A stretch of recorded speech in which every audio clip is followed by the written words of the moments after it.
A gente cresce ouvindo que essas coisas não existem, que superstição é frescura, mas a demora a enxergar o que está bem na frente. E sejam todos bem-vindos ao Parada Sobrenatural. Aqui, as suas histórias ganham voz. E se vocês gostam desse tipo de conteúdo, já curte, comenta, compartilha, ativa o sininho, porque toda segunda, quarta e sexta tem conteúdo novo no canal. E se vocês também desejam enviar o seu relato, aqui na descrição já está detalhado como deve ser feito. E vamos para mais um vídeo. E hoje teremos duas histórias. A primeira delas é da Priscila. Oi, meu nome é Priscila, moro em Recife e tenho 29 anos. A gente cresce ouvindo que essas coisas não existem, que superstição é frescura, mas a demora é enxergar o que está bem na frente. A história de hoje é sobre o meu cabelo. Desde criança, meu cabelo é meu cartão de visita. Castanho escuro, ondulado, comprido, até a cintura. Minha mãe sempre cuidou muito, com muito carinho, desde pequena. Óleo de coco, máscara caseira, escovação com muita paciência. E quando eu cresci, eu passei a cuidar dele sozinha. E sempre mantive a disciplina. Nunca abusava de química, nunca dormia com o cabelo molhado, hidratava toda semana. As pessoas paravam para comentar na rua. No salão, a cabeleireira ficava encantada toda vez que eu sentava na cadeira dela. E era uma coisa que eu cuidava com muito amor. E foi exatamente que me doeu tanto o que aconteceu. Tânia era minha amiga. Eu conheci ela em 2018, no curso de confeitaria que a gente fez juntas. Ela era engraçada, falante, daquelas pessoas bem animadas. A gente se aproximou muito rápido. Saíamos juntas, íamos ao mercado e falávamos todos os dias pelo WhatsApp. Virou amizade de verdade. Pelo menos era o que eu achava. Desde o começo, a Tânia tinha um hábito no meu cabelo. Toda vez que a gente se encontrava, ela passava a mão nele. Às vezes nem pedia. Chegava, me abraçava, enrolava uma mecha no dedo e saía falando: "Gente, que cabelo! É um absurdo. Como assim?" Eu achava fofa, porque achava que era carinho. Ela falava do meu cabelo numa frequência que eu só fui perceber algo estranho tempos depois. Em foto ela comentava, em vídeos ela comentava, e quando eu trocava de cabeleireira, ela queria saber tudo que eu tinha feito. Uma obsessão, e eu interpretava como uma admiração. Em 2019, a minha vida foi muito bem. Fui promovida no trabalho, comecei a namorar o Thiago e aluguei um apartamento pela primeira vez para morar sozinha. Tudo ao mesmo tempo, tudo muito bem. A Tânia estava presente em tudo isso, comemorando, ajudando a carregar caixas, jantando na casa nova, mas eu comecei a notar uma coisa, que quando eu contava uma conquista, ela ouvia, sorria e parabenizava. Mas o sorriso não chegava nos olhos. Era uma fração de segundos, rápido demais para ter certeza, mas eu sempre via e sempre ignorava. Em março de 2020, bem no começo da pandemia, meu cabelo começou a cair. No começo eu nem liguei muito, porque todo mundo perde cabelo, é normal perder alguns fios por dia. E eu sabia disso, mas não era isso que estava acontecendo, era muito mais. Muito mais. O ralo do banheiro entupindo a cada banho, o travesseiro cheio de fios toda manhã, a escova acumulando a quantidade que eu nunca tinha visto. E em 2 meses, o volume do meu cabelo tinha diminuído visivelmente. Fui em um dermatologista, ele pediu um exame de sangue completo. Voltei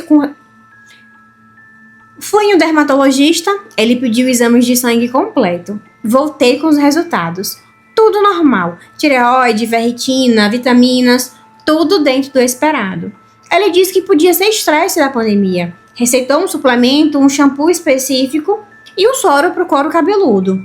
Eu fui à risca a tudo, segui tudo direitinho, mas mesmo assim, meu cabelo continuou caindo. Foi aí que eu mudei de dermatologista. A segunda médica também não achou nada. Disse que poderia ser alopecia por ansiedade, receitou mais suplemento, indicou a acupuntura, que inclusive eu fiz a acupuntura por 3 meses e o meu cabelo continuou caindo. Nesse período, a Tânia me ligava com frequência, perguntando como eu estava, demonstrava preocupação, mandava artigos para eu ler sobre queda de cabelo, indicava produto, perguntava se eu tinha ido ao médico. Eu achei que era cuidado, mas tinha uma coisa que eu comecei a notar nas nossas conversas. Toda vez que eu falava que o meu cabelo estava caindo, ela perguntava detalhes. Quanto estava caindo, quanto tinha ficado no ralo, quanto estava sem brilho. Perguntas demais, detalhadas demais. E quando eu respondia, via uma coisa no rosto dela, que na época eu não sabia nomear, mas agora eu sei o nome. Era satisfação. O meu cabelo foi ficando sem vida cada vez mais. Sem brilho, sem volume, quebradiço. Eu, que sempre tive orgulho de sair de casa com ele solto, comecei a prender ele sempre. Não queria que ninguém visse. Tiago dizia que eu continuava linda, mas a diferença no espelho era notória. E o pior não era a aparência, era a sensação. Eu me sentia drenada, como que se junto com meu cabelo, alguma coisa minha também estivesse indo embora. A minha energia, a minha autoestima, a minha alegria, tudo caindo junto. Em julho de 2020, fui ao terceiro médico, e dessa vez um tricologista, um especialista em couro cabeludo. Ele fez uma análise detalhada, olhou fio por fio com equipamento específico, ele examinou tudo. E no final, ele me olhou com expressão que eu não entendi na hora, e ele disse: Priscila, clinicamente, eu não tenho explicação para o que está acontecendo com seu cabelo. Seus fios continuam em fase de queda de forma acelerada. E não tem nenhum fator biológico que justifique isso. Ele receitou mais um tratamento. Dessa vez junto, veio a injeção de couro cabeludo, uma vez por semana. E eu fiz, por 2 meses. E o meu cabelo continuou caindo. Foi nessa época que minha avó veio me visitar. A vovó Conceição era católica fervorosa. Rezava o terço todos os dias, tinha uma imagem de santo em cada canto da casa. E quando ela me viu, ela ficou me olhando por um tempo, sem falar nada. E depois disse: Minha filha, isso não é doença. E eu disse: Vovó, eu fui em 3 médicos. E ela disse: Eu sei, e nenhum achou nada, não é? É porque não tem nada para achar no exame. Não tem nada. Eu fui sentar ao lado dela. Ela pegou na minha mão e perguntou: Tem alguém que mexe no seu cabelo? Alguém que fica passando a mão? E eu, na hora, disse: A Tânia. Ela fechou os olhos em silêncio. E aí, a minha avó disse: Essa pessoa te quer mal, Priscila. Não sei se ela faz isso de forma consciente ou inconsciente, mas o toque dela no seu cabelo carrega uma energia ruim. Olho grosso, inveja pesada. Cabelo é energia. Cabelo é identidade. E quem inveja de verdade vai direto no que mais dói. E foi no seu cabelo. Eu fiquei olhando para ela sem saber o que falar. A minha avó nunca tinha me dito nada antes assim. E ela continuou: Você precisa ir na igreja. Não só rezar, mas para se benzer. Tem um padre que eu conheço que entende dessas coisas. Vou procurar ele para você. Dias depois, a minha avó me levou numa paróquia antiga no bairro dela. Era uma igreja pequena, de pedra, com aquele cheiro de incenso que parece que ficou impregnado nas paredes por décadas. E tinha um padre lá, o Padre Antônio, e a minha avó conhecia ele faz anos. Ele era um homem de mais ou menos 65 anos, um daqueles padres que quando você olha, parece que ele está olhando para dentro. A minha avó explicou a situação, e o padre me ouviu em silêncio, sem me interromper. E quando terminamos, ele ficou em silêncio por alguns instantes. E aí, então ele disse: A Igreja Católica reconhece forças que vão além do que a ciência explica. E reconhece que a inveja é muito mais intensa e pode causar dano real em outra pessoa. Não é superstição, é algo documentado há séculos. Ele se levantou e foi buscar algo na sacristia. Quando ele voltou com um frasco de água benta e um pequeno estojo com óleos, e me pediu para sentar na cadeira de frente para o altar. Ele orou em latim por um bom tempo. Eu não entendia as palavras, mas eu sentia o peso delas. Depois ele derramou água benta na minha cabeça e passou o óleo abençoado no couro cabeludo com as mãos, orando bem baixinho enquanto fazia tudo isso. E no final, ele me olhou e disse: "Você vai se recuperar, mas você precisa fazer a sua parte. Se afastar de quem drena você. Não precisa de briga, não precisa de explicação. Só se afastar." Ele me deu uma oração para rezar antes de cuidar do cabelo e me disse para voltar na semana seguinte. Eu voltei por um mês. Toda semana, a bênção. Todo dia, a oração. E algo que eu não esperava aconteceu. Na terceira semana, eu estava no banheiro fazendo a minha rotina de cabelo. Apliquei a máscara, esperei por um tempo, enxaguei e quando passei a mão no meu cabelo molhado, eu senti uma textura que eu não sentia há meses. A maciez, a leveza. E eu fiquei chorando de alívio, porque foi um alívio. Eu senti que o meu cabelo estava se recuperando. A recuperação foi de forma gradual. Levou uns 4 meses para eu ver a diferença real no espelho, mas foi acontecendo. Meu cabelo parou de cair naquele volume absurdo que estava. Os fios novos começaram a nascer. O brilho começou a voltar aos poucos. Primeiro nas pontas e depois na raiz. Hoje, o meu cabelo não é igual ao que era antes. Fica um pouco mais fino, mais curto. Eu precisei cortar bastante para tirar as partes danificadas. Mas ele está vivo, de novo.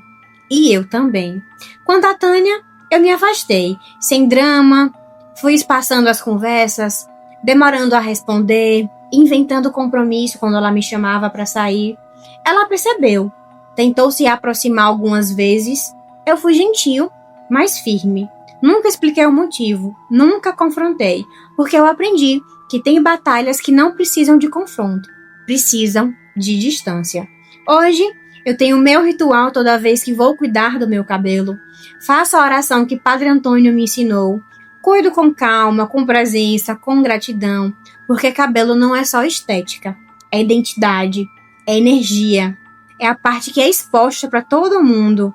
E tem gente que olha com brilho nos olhos, que não é admiração, é desejo de apagar. Muito obrigada, um beijo e um abraço forte. O canal de vocês é incrível, eu não perco nenhum vídeo. E nossa, gente, vocês não imaginam o tamanho da felicidade que é ler cada relato de vocês. E o melhor de tudo é que no final tem uma lição, né? A gente sempre aprende alguma coisa. E Priscila, eu fico muito feliz porque você conseguiu recuperar o seu cabelo e se afastar de más energias, né? Há um tempo atrás eu também não me sentia bem com meu próprio cabelo. Meu cabelo era lindo, era grande, batia nas costas. E aí, resumindo, né? Vou resumir tudo pra vocês. Eu fui num salão de beleza daqui da minha cidade e eu pedi pra ela tirar só as pontinhas. Ela disse, as pontinhas, né? Joga o cabelo todo pra frente. Aí eu joguei o cabelo todo pra frente. Gente, quando ela passou a tesoura, meu cabelo veio parar aqui, ó. Bem aqui no ombro. Meu cabelo nunca mais cresceu, nunca mais desenvolveu como ele era antes. E foi aí que há uns 2 anos atrás eu tive que colocar aplique no cabelo, porque eu já não tava mais me sentindo bem. Tirava as fotos e ficava feia, não gostava, porque além de curto, ele tava ralinho. E aí, foi aí quando eu comecei realmente a cuidar mais do meu cabelo. Mas desde já não foi, acredito eu, né, que não foi inveja. Mas hoje o meu cabelo tá maior, tá bonito, desenvolveu. Hoje eu faço tintura, né, faço descoloração e faço alisamento. Mas assim, meu cabelo tá bem bonito, tá cheio. E hoje, né, eu me reconheço, me sinto bonita, porque a autoestima da mulher é no cabelo. Então, a gente tem que ter cuidado, realmente, quem a gente deixa entrar nas nossas vidas. Porque tudo é energia. Foi como a avó dela falou, tudo é energia. Nós, seres humanos, somos regidos por energia. Então, a gente precisa ter muito cuidado, tá certo? E vamos dar continuidade aos relatos, né? Esse segundo relato, gente, é da Larissa. E ela também já começa direto. Bom dia, boa tarde, boa noite. Não sei que momento vocês estarão lendo, mas meu nome é Larissa, tenho 34 anos e moro em Salvador. E essa história que eu vou contar é a mais dolorosa que eu já vivi. Não foi fácil contar, não foi fácil, mas eu preciso contar. Eu conheci o Rafael em 2019, na academia de natação, onde a gente treinava no mesmo horário.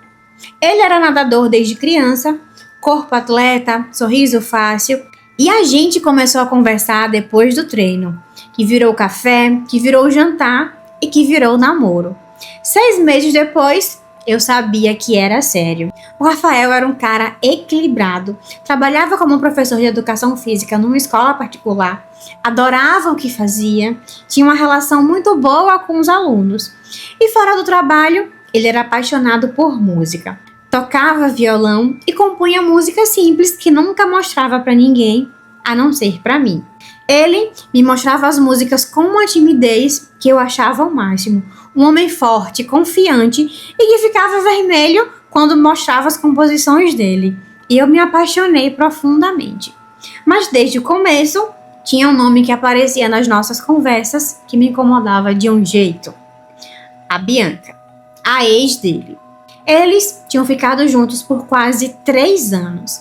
Tinha terminado há 8 meses antes de eu e o Rafael nos conhecermos. O Rafael disse que o relacionamento tinha se desgastado e os dois tinham ido para direções diferentes, que foi uma decisão mútua.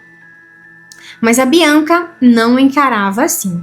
Ela mandava mensagem com frequência, às vezes de madrugada, às vezes sem assunto, só para dizer que tinham sonhado com ele, que tinha passado na frente do restaurante onde eles costumavam ir e que tinha ouvido uma música que lembrava dos dois. O Rafael respondia com educação e com frieza. Eu via as conversas, ele não me escondia. Mas aquilo me incomodava e eu sabia que não ia ser fácil acabar. Quando a Bianca soube que ele estava de namorada nova, as mensagens aumentaram. Ela ligava, ele não atendia. Ela mandava áudio longo, ele ouvia e não respondia. Até que um dia, ela apareceu na academia e ficou sentada na recepção, esperando o treino dele terminar. E quando ele saiu e ela me viu junto dele, o rosto dela mudou completamente. Ela veio até a gente, cumprimentou o Rafael como se eu não existisse e foi embora. O Rafael ficou visivelmente constrangido, pediu desculpas e disse que ia conversar com ela a sério. E conversou. Passou um tempo, ela sumiu e a gente viveu em paz por alguns meses. Mas a paz não durou por muito tempo. Em março de 2020, com a pandemia, Rafael perdeu as aulas presenciais. A escola foi para online. Ele ficou em casa, a gente passou a se ver mais e eu já estava trabalhando em home office também. No começo, foi muito bom. A gente cozinhava junto, assistia série, conversava até tarde, mas em algum momento, alguma coisa mudou nele. Não foi de uma vez, foi gradual, sutil, daquele jeito que quando você percebe, é porque já está acontecendo há muito tempo. Ele começou a ficar quieto, não era um silêncio confortável para quem estava descansando, era um silêncio pesado. Ele ficava olhando para o nada por longos períodos. Eu chamava, ele demorava a me responder, como se estivesse com o pensamento em outro lugar. Parou de tocar violão e isso me preocupou muito, porque tocar violão é a coisa que ele mais amava. E ele tocava todos os dias sem falta. E de repente, o instrumento ficou ali, no canto jogado. Eu perguntei o que estava acontecendo e ele simplesmente disse que não estava com vontade, que só estava cansado. Cansado de quê? Porque mal estava saindo da casa, era a pandemia. No começo, ele começou a ter pesadelos, acordava de madrugada agitado, suado, às vezes gritando. E quando perguntava o que tinha sonhado, ele dizia que não lembrava.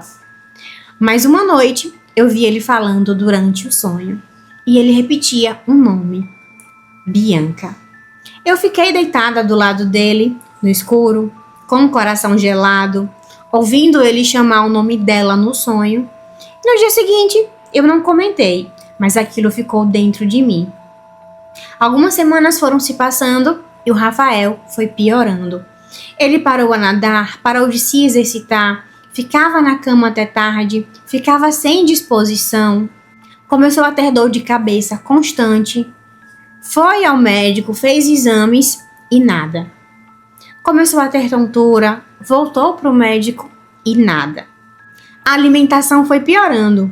Ele, que sempre comeu bem, que se preocupava com o que colocava no corpo, passou a comer mal, pouco, sem apetite. ele emagreceu visivelmente. E eu ficava desesperada. Marcava consulta, ia com ele, mas voltava sem diagnóstico. Os médicos falavam em ansiedade, depressão, síndrome de burnout pela adaptação ao ensino remoto. Ele começou a tomar antidepressivo, tomou por 2 meses e nada mudou. Foi numa tarde, quando eu estava arrumando o quarto, eu encontrei uma coisa. Estava organizando a gaveta debaixo do guarda-roupa, onde o Rafael guardava as roupas de treino. E no fundo da gaveta, embaixo de tudo, havia um pequeno embrulho. Um pano vermelho, amarrado com a linha preta, com um nó no meio. E eu fiquei olhando, sem saber o que fazer, sem tocar naquilo, porque eu nunca tinha visto aquilo. Eu peguei com muito cuidado. Era pequeno, cabia na palma da minha mão. Pesava um pouco, mas tinha um cheiro forte, adocicado de um jeito estranho, e que me fez recuar. E aí, eu peguei e levei para o Rafael. E eu perguntei o que era isso. Ele olhou e o rosto dele ficou branco, mudou completamente. Ele disse que não sabia, mas os olhos deles diziam outra coisa. Eu insisti e ele ficou por um tempo em silêncio e depois me contou que algumas semanas antes, Bianca havia entrado em contato dizendo que precisava entregar as coisas que ainda estavam com ela. Roupas, um fone de ouvido, livro. E ele tinha ido pessoalmente buscar, sem me contar, porque não queria que eu ficasse chateada. E quando ele chegou na casa dela, ela estava na frente. Calma, sem choro, sem drama, entregou as coisas numa caixa e disse: "Eu quero que você seja feliz, Rafael." Ele achou estranho na época, mas foi embora, aliviado, achando que finalmente ela tinha aceitado o término. Mas na caixa das roupas, escondida no fundo, estava aquele embrulho. Ele tinha encontrado na caixa. Não sabia o que era. Colocou na gaveta, pensando em jogar fora, e depois esqueceu. Eu olhei para ele por um longo tempo e disse: "Rafael, foi ela." Ele baixou a cabeça e, no fundo, ele sabia que tinha sido ela. Foi aí que uma colega minha de trabalho, a Juliane, me indicou para a mãe Teresa, uma senhora de terreiro conhecida em Salvador, com décadas de experiência. E Juliane tinha ido para ela uma vez só e já confiava muito. Eu liguei para ela naquele mesmo dia. Mãe Teresa nos recebeu numa tarde de sábado. Ela nos recebeu na sala, olhou para o Rafael por um longo tempo e disse: "Você tá amarrado, meu filho, e faz tempo." Ele não respondeu, só fechou os olhos. Ela examinou o embrulho que a gente tinha levado num saco plástico. Ela abriu com cuidado, sem pressa, e dentro havia uma terra escura, um pedaço de papel com o nome escrito Rafael e o fio de cabelo amarrado junto com a linha preta. E mãe Teresa ficou séria. Ela disse: "Esse feitiço foi feito com forte intenção, muito forte. Quem fez isso queria te prender, queria que você não conseguisse ir em frente, queria que você ficasse preso nela, mesmo longe." Ela olhou para o Rafael e perguntou: "Você tem sonhado com ela, né?" E ele disse que sim. Ela fechou os olhos, ficou em silêncio e quando abriu, havia uma expressão de preocupação no rosto dela, que me gelou o sangue. Ela disse: "Esse trabalho foi feito para amarrar a mente, não só o coração, mas a mente. E quando pega assim, é difícil de soltar, porque a pessoa vai perdendo o chão aos poucos e vai ficando sem ancoragem no presente." Ela se virou para mim e disse: "Você precisou lutar muito para trazer ele aqui, não foi?" E eu disse que sim, que ele resistia, que dizia que era bobagem e que demorou as semanas para aceitar para vir. Ela fez que sim com a cabeça e disse: "É o trabalho agindo. Ele não queria ser solto." O que veio depois foi uma sessão longa e intensa. Mãe Teresa trabalhou com ele durante horas. Defumação, banho de ervas, oração, trabalho com os guias dela. Rafael ficou quieto durante quase tudo, mas em um determinado momento ele começou a chorar. Não era choro de tristeza, era um choro de dentro, profundo, daqueles que a gente segura por tempos demais. E quando terminou, Mãe Teresa disse que ele precisava voltar por mais 3 sessões, que o trabalho era forte e precisava ser mais limpa. Ele concordou, mas a segunda sessão nunca aconteceu. Na semana seguinte, o Rafael teve uma crise. Ele acordou de madrugada, gritando, desorientado, sem reconhecer onde estava. Eu chamei a SAMU e ele foi internado. Os médicos falaram que era um surto dissociativo em um quadro psiquiátrico agudo.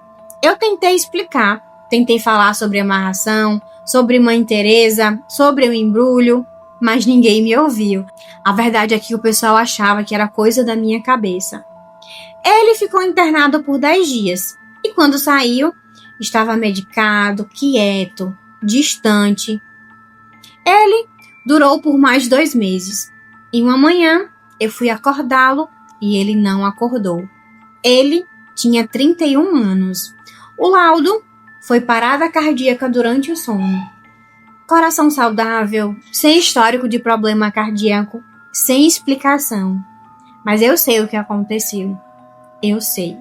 Eu não vou dizer que eu superei, porque eu não superei. Perda, sim, não se supera. A gente aprende a carregar. A gente aprende a respirar ao lado dela, mas ela fica. O que eu posso dizer com toda convicção é que a amarração não é folclore. Não é história para assustar a criança. É uma prática real e que mexe com energias reais e que causa dano real. Aprendi que quando a mente da pessoa começa a se repartir sem motivo aparente, quando os médicos não acham nada, quando a pessoa vai se apagando aos poucos, vale a pena olhar além do que a ciência consegue ver. Não estou dizendo para abandonar o médico, estou dizendo para não abandonar também o que está mais além. Bianca nunca foi responsabilizada por nada. Juridicamente, porque não existe crime, não tem como provar. Ela continua com a vida dela e eu continuo com a minha, carregando a ausência que tem um formato exato do Rafael, do sorriso dele, das músicas dele que ele nunca mostrava para ninguém, das madrugadas de natação, das mãos dele no violão. Eu conto essa história por ele, para que o nome dele não suma em silêncio, para que as pessoas saibam que isso existe e para que ninguém demore o quanto eu demorei para pedir socorro. Caramba, Nath, eu nunca duvidei que essas coisas existem, porque se o bem existe, o mal também existe. E quando a gente sente no coração que médicos nenhum diagnosticam o que é, a gente precisa sim investigar com pessoas, com meios que sabem nos orientar. Então, acredito sim que a gente precisa de uma orientação. E realmente é muito mais além do que a gente consegue enxergar, do que a gente consegue ouvir e do que a gente consegue sentir.